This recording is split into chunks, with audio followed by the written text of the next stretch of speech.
তুমি যা বলছো তাই। শিওর? হ্যাঁ। কিন্তু আমি অ্যাডভান্স ছাড়া তো বিশ্বাস করি না। কিন্তু টাকা তো দেবে জুলফিকার সাহেব। আমি তো আপনাকে চিনি, আমি তো কোনো জুলফিকার সাহেবকে চিনি না।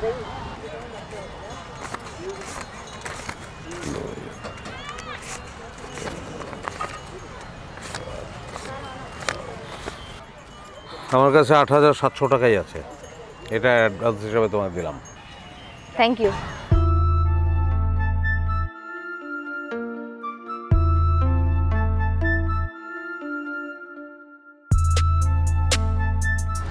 ওকে।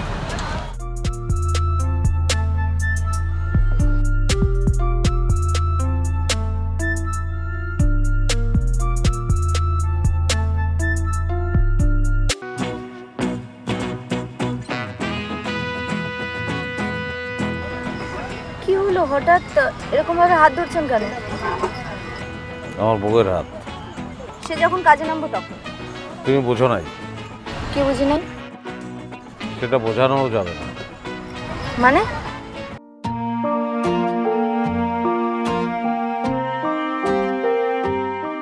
আপনার চোখের জল মানে কাঁদছেন নাকি? না, চোখে প্রবলেম থাকলেও চোখে পানি আসে।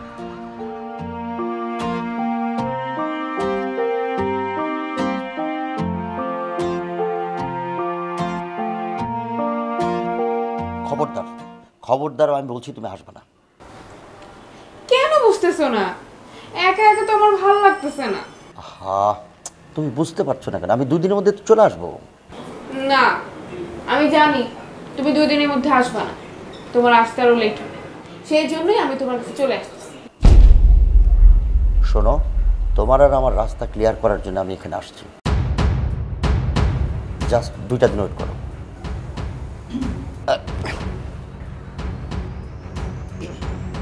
শোনো শোনো, যেটা বলছি সেটা করো।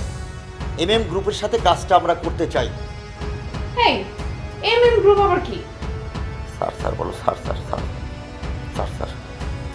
আরে এত কথা বলছো কেন? আবার কথা বলে রাখো। ওকে।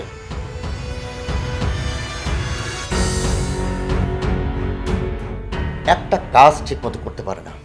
চিন্তা করো, MM গ্রুপের সাথে কাজটা না হলে কত বড় ক্ষতি হয়ে যাবে।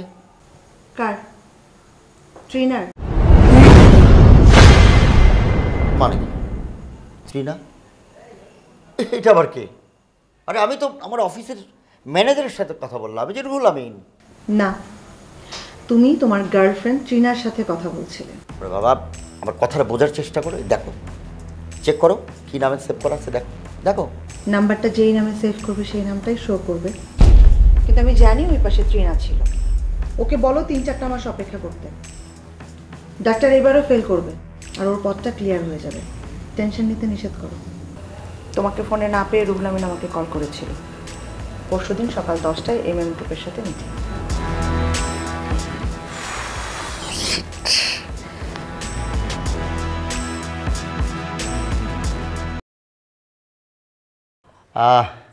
ও হচ্ছে তন্ময়, আমার বন্ধু, আর তন্ময়ের বউ। ওরা কিছুদিন আমাদের এখানে থাকবে। ভাবি অনেক দিন থাকতে হবে এখানে। বাসা খুঁজতেছিলাম, বাসা পাওয়া তো খুবই ঝামেলা, বাসা পাওয়াই যায় না। তো হঠাৎ করে জুলুর সঙ্গে দেখা হয়ে গেল অনেকদিন পরে। তো মানে ও আসতে বলে নাই, এক প্রকার জোর করেই আসছি আর কি। এই তন্ময়, জুলুকে রে? ওই বেটা, মিরপুরের মেসেজ যখন থাকতি তোরা কে কইতো জুলফিকার? সবাই কইতো জুলু, কেউ কইতো জুলফি, কইতো জুলফি। বড় লোক হইয়া সব ভুলে গেছো না? ও হ্যাঁ, শোন, এইসব ভুলে যেতে চাই। কারণ কি জানিস, এখন আর এসব নামে ডাকলে ভালো লাগে না। তুই কিন্তু আমাকে এই নামে ডাকবি না, ঠিক আছে? আর সরি দোস্ত, পুরানো বেকারে গিয়ে ভালো লাগছে। যাই হোক, আমার স্বামী ভুল করে ফেলেছে ভাইয়া, ওকে ক্ষমা করে দেন। ভাবি, বলছি আমরা কদিন যদি এখানে আপনার সাথে থাকি আপনি কি রাগ করবেন না? তাহলে আমাদের একটু খুব উপকার হতো। না ঠিক আছে, থাকবেন, কিন্তু আপনি তো মনে হচ্ছে কলকাতার মেয়ে ভাবি, ফেসবুকে পরিচয়, ওইভাবে প্রেম। তো তারপরে মনে করেন যে বাংলাদেশে যাওয়া আসা, ফাইনালি কাঁটাতারের বেড়াটা ভেদ করে বিয়ে করে ফেলাইছি। ইন্টারেস্টিং। খুব ইন্টারেস্টিং ভাবি, অনেক ইন্টারেস্টিং। আপনার সঙ্গে এইসব বিষয়ে অনেক কথা বলবো, অনেক কথা বলার আছে। এই থাকবো কই আমরা? এই যে এই রুমে। অনেক টায়ার্ড লাগতেছে না? ফ্রেশ হয়ে আসো। আচ্ছা এ কি দেখছো কি পরিমাণ বেহায়া বেশরম, বলার সাথে সাথে আরে আমি তো বাইরে যাচ্ছি, আমাকে একটু বিদায় দিয়ে যাবে না? ঘরে ঢুকে গেল, দরজা দিয়ে দিল। কতদিন থাকবেন ওনারা? আমাকে বলছে 10 দিন, কাজটা শেষ হলে চলে যাবে। কি কাজ? কাজ ওই যে ডাক্তার দেখাবে, ডাক্তার দেখায় ওরা চলে যাবে। আচ্ছা নিয়ে আমার তো লেট হয়ে যাচ্ছে, আরও যদি দেরি করি তাহলে ফ্লাইটটা মিস করে দেবো।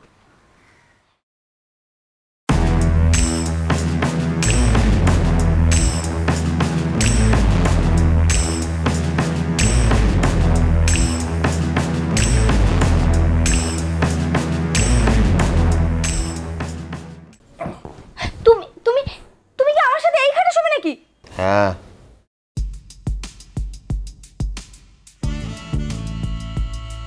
এর মধ্যে তো আর কোনো খাট নাই, তাই না? আমার হাজব্যান্ড অ্যান্ড ওয়াইফ না, এক খাটে শোবো না। দেখো আমি কিন্তু তোমাকে ধাক্কা মেরে ফেলে দেবো, যাও নিচে গিয়ে শো। আচ্ছা নিচে গিয়ে শুইলাম কি শুইলাম না সেটা কথা না, আমি তো এখন শুয়েই থাকবো, তাই না? প্রবলেম কি বলো তো? আমার তো জানতে ইচ্ছে করতেছে, মানে আমি এখানে শুয়ে থাকলে কি হবে? আচ্ছা তুমি কি বুঝতে পারছো না কি প্রবলেম? কিন্তু তোমার কথাবার্তা, তোমার চেহারা দেখে মনে হচ্ছে যে আমি যেখানে শুয়ে থাকার পরে আরও কি জানি ঘটবে। কি ঘটবে বলো তো? আর কি ঘটবে? হ্যাঁ কি ঘটবে বলো? মানে পুরো প্রবলেমটা তোমার ভিতরে।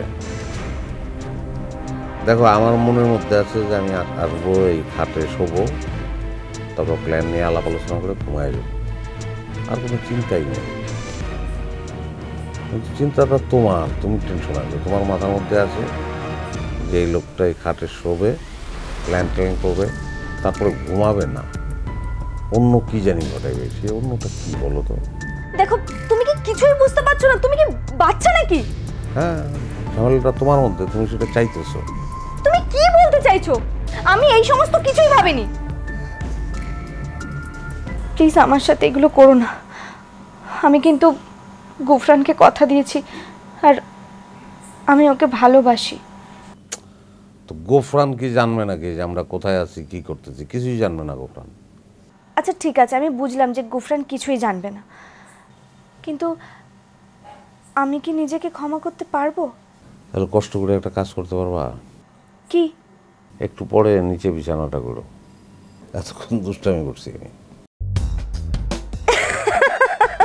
হ্যাঁ শোনো, প্ল্যানটা করে ফেলাম দরকার, বেশি সময় নেওয়া যাবে না আসলে।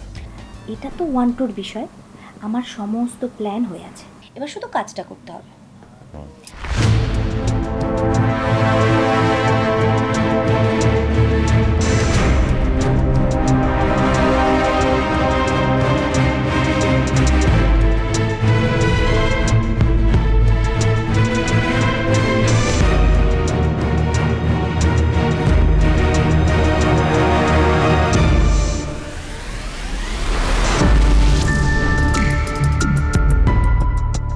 কি ব্যাপার?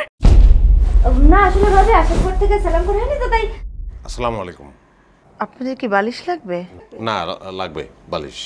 ওই রুমে কিন্তু 2টা বালিশ দেয়া আছে। ওই রুমে 2টা বালিশ আমি দেখলাম, 2টা থাক থাক, চলো 2টা বালিশ আছে।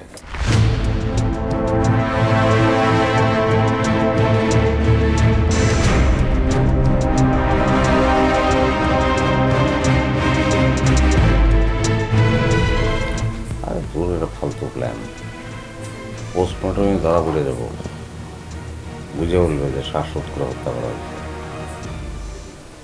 না, অ্যাক্সিডেন্টাল অথবা সুইসাইডাল ডেথের ভিতরে যেতে বুঝতে পারছো? তাহলে একটু বুঝিয়ে সুঝিয়ে ছাদে নিয়ে গিয়ে ধাক্কা দিয়ে ফেলে দিলেই তো কেল্লাফতে। এই ছাদ থেকে ফেললে বড় জোর হাত পা ভাঙতে পারে, এর বেশি কিছু না। আমি কি আর এই ছাদের কথা বলছি, আমি হাই রাইজ বিল্ডিং এর ছাদের কথা বলছি। হাই রাইজ বিল্ডিং এর ছাদে নিয়ে যাবো সম্ভব? না, অ্যাক্সিডেন্টাল ডেথ বাদ, সুইসাইডাল ডেথে যেতে হবে, বুঝছো? আগের আমলে রাজা রাজরাদের ক্ষেত্রে এটা হইতো, তারা সুইসাইড করতো। অনেক সময় তাদের শাস্তিও দেওয়া হইতো যে সুইসাইড করে মারা যাবে। আচ্ছা, সে কি আমাদের কথায় বিষ খেয়ে আত্মহত্যা করবে? সে আত্মহত্যা করবে না, আমরা আত্মহত্যা করাবো। সমস্যা হলো বিষ তো নাই আমার কাছে, আমার কাছে আছে ঘুমের ট্যাবলেট। তাহলে কি হবে? সুইসাইডাল ডেথের চিন্তা বাদ, ঘুমের ওষুধ খাওয়াইয়া অজ্ঞান করে হলো, তারপরে ফ্যানের সঙ্গে ঝুলাই দেব। এই প্ল্যানটা পারফেক্ট। মানে দুধ কিংবা চায়ের সাথে ঘুমের ওষুধ মিশিয়ে যদি খাইয়ে দেওয়া যায় তাহলেই তো কাজ হয়ে গেল।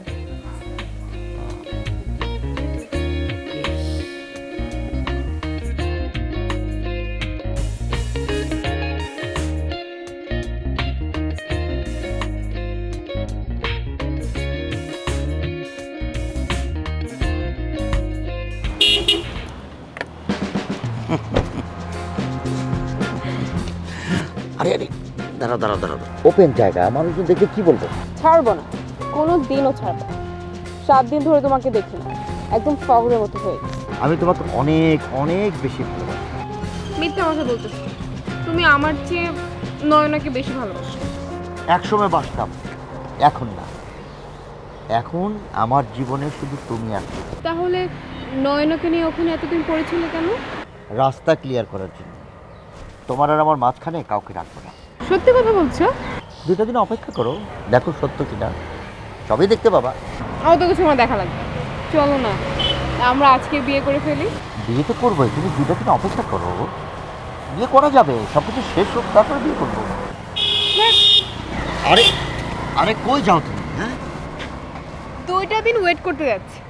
মানে ওয়েট করা মানে তো তুমি এখান থেকে চলে যাওয়া না, বুঝো নাই? কে বলেছে আমি চলে যাচ্ছি? হ্যাঁ, 2টা দিন পরে ঠিকই ফিরে আসবো, আর সেদিন বিয়ে না করে বাসায় ফিরবো। ওকে। আরে দাঁড়াও, আমি গাড়ি নিয়ে আসছি, যাও।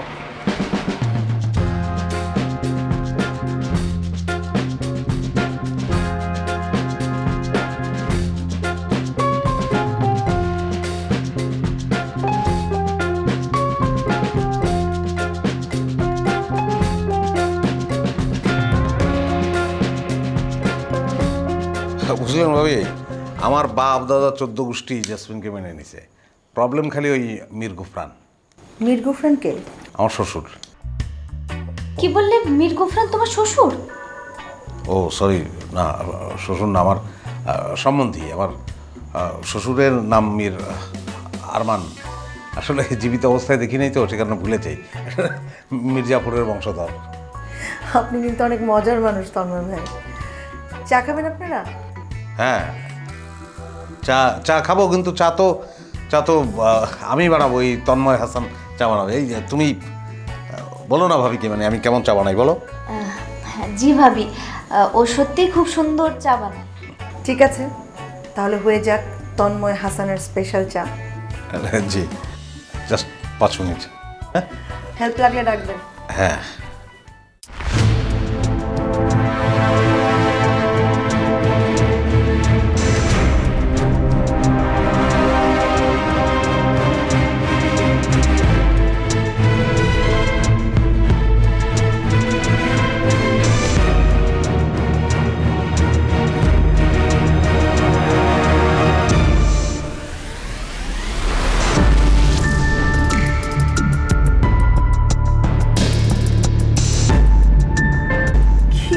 ভাইয়া এত চা? আমি এত চা খাই না। আজকে খান, ভালো লাগবে। হ্যাঁ, সবই ঠিক আছে ভাইয়া, কিন্তু এতগুলো চা খেলে না আমি রাতে আর ঘুমাতে পারবো না। একটা কাজ করেন, আপনি এটা না, আমি এটা নিচ্ছি প্লিজ।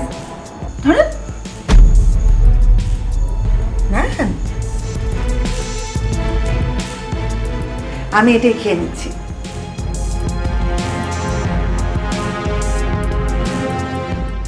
বাহ, আসলে চমৎকার হয়েছে। র চা যে এত মজার হয় এটা আপনার হাতে চা না খেলে একদম বুঝতে পারতাম।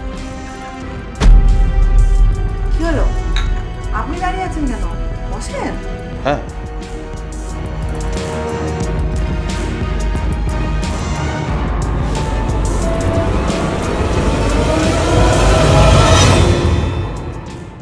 কি ব্যাপার, আপনি খাচ্ছেন না? আমি খাচ্ছি না, মানে আমি খাবো, ঠান্ডা ঠান্ডা করে খাবো আমি। ঠিক আমার আব্বু সাবান না, আপনি খাবেন?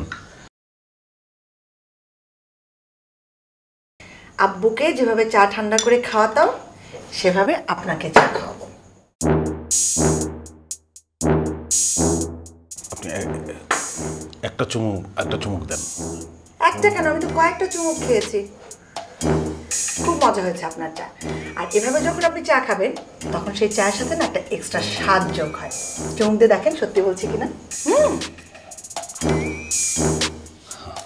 সত্যি? চুমুক না দিলে কিভাবে বুঝবেন? ইটস ওকে।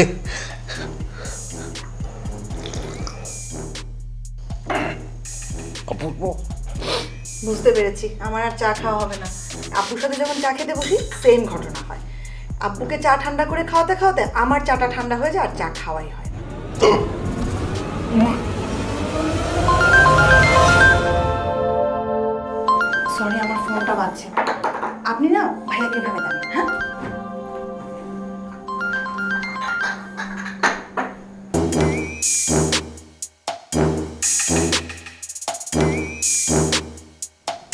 কি অবস্থা?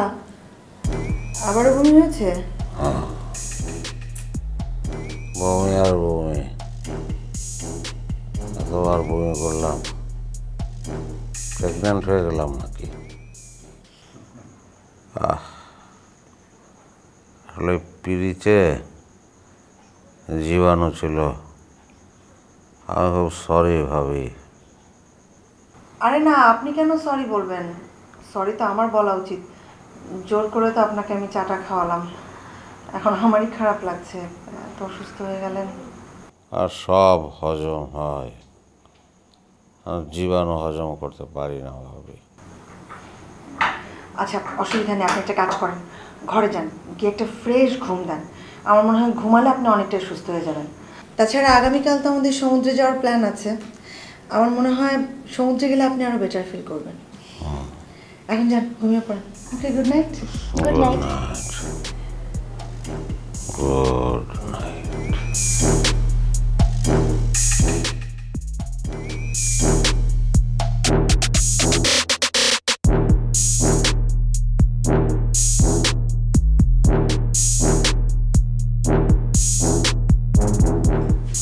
এত রাতে কই যাও?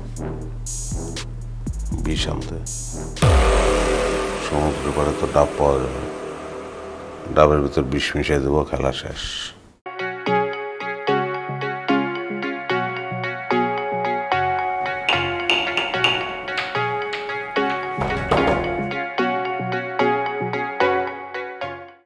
আরে তুমি কি শোনো, ভিতরে কাজের লোক আছে তো, ভিতরে যাওয়া যাবে না। আর তুমি এই সময় বাসা আসছো কেন? আমি আসবো না তো কে আসবে এ বাসায়? হ্যাঁ, আজকে তো 2 দিন পার হয়ে গেল। চলো, এখন তো বিয়ে করার সময়, চলো এখন বিয়ে করো। আচ্ছা, তুমি কি একদম পাগল হয়ে গেছো? বিয়ে তো আমরা করবোই। তুমি আমাকে সত্যিকারে ভালোই বাসো না, এতদিন খালি খালি মিথ্যা আশা দিয়ে আসছো। আরে হ্যাঁ, কান্নাকাটি করো না, প্লিজ প্লিজ কান্নাকাটি করো না। এ দাঁড়াও, ফোন আসছে, দাও।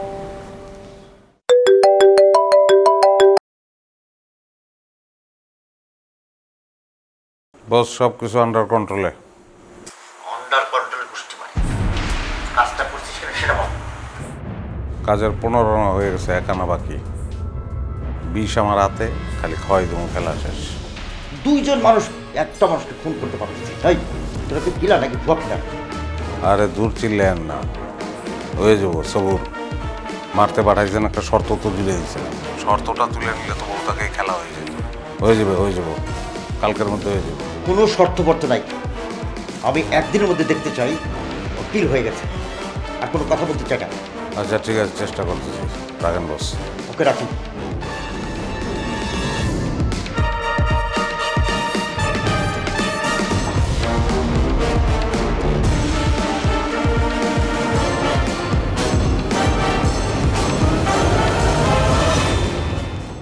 বুঝতে পারছো যে কী ঘটনা ঘটতেছে?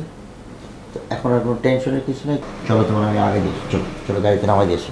কোথায় ভাবলাম যে তিনজন মিলে একটু সমুদ্রে যাব, একটু ভিজবো, মনটা ভালো হবে সবার। ভাইয়া এখন যেতে চাচ্ছে না। ও একটু এমনই ভাবি, আসলে সমস্ত কাজে না ঠিক সময় মতো গুবলেট করে দেয়। উপরে উপরে দেখায় খুব ভালো মানুষ, কিন্তু ভিতরে ভিতরে না খুবই খারাপ। এই মানুষগুলো কিন্তু খুব খারাপ হয় ভাবি। কই ডাকেন তো তাকে। তন্ময় ভাইয়া, কি ব্যাপার? পেছনে দাঁড়িয়ে দাঁড়িয়ে কুটনি মহিলাদের মতো কথা শোনা হচ্ছে আমাদের, না? আসেন বসেন, আপনার বিচার আছে, বসেন। এখন বলেন আপনার কি বিচার করব? তুমিও কি অভিযোগ করলা ভাবির কাছে? বললাম যে আমার শরীর খারাপ, আর তুমি বললো আমি যেতে চাই না। এটা কোনো কথা? হ্যাঁ, যাও চা বানায় নিয়ে আসো, ঠিকঠাক মতো বানাবা। হ্যাঁ,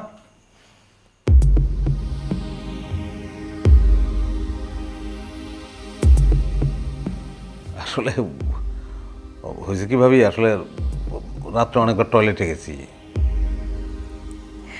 আপনার সাথে না আব্বুর হুবহু মিলে যাচ্ছে। কোথাও যাওয়ার প্ল্যান হলো আর আব্বুর পেট খারাপ শুরু হয়ে গেল। আপনাকে যতই দেখছি ততই আব্বুর কথা মনে পড়ে যাচ্ছে। আমার বয়স যখন 10 বছর, তখন আব্বু আম্মুর ডিভোর্স হয়। আম্মু অবশ্য আরেকটা বিয়ে করেছে, কিন্তু আব্বু আমাকে নিয়েই রয়ে গেলেন, ব্যবসা আর আমি। ভালোই ছিল আমাদের সময়গুলো। 5 বছর আগে হঠাৎ আব্বু ছেড়ে চলে গেলেন। তার মানে আপনাদের বিয়ের পরে? হ্যাঁ, ততদিনে আমাদের বিয়ের অলমোস্ট 5 বছর পার হয়ে গেছে। ও, থ্যাংক ইউ।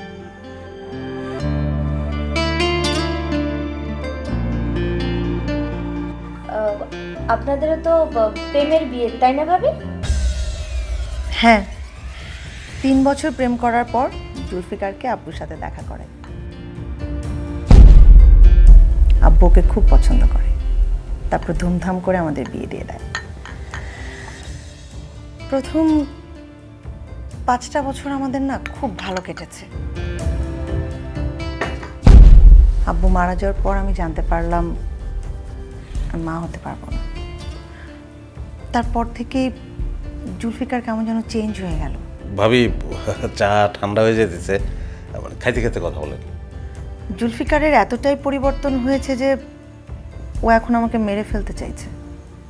বলেন কি ভাবি, জুলফিকার আপনাকে মেরে ফেলতে চায়? হ্যাঁ, এবং সেটা আপনাদের মাধ্যমে।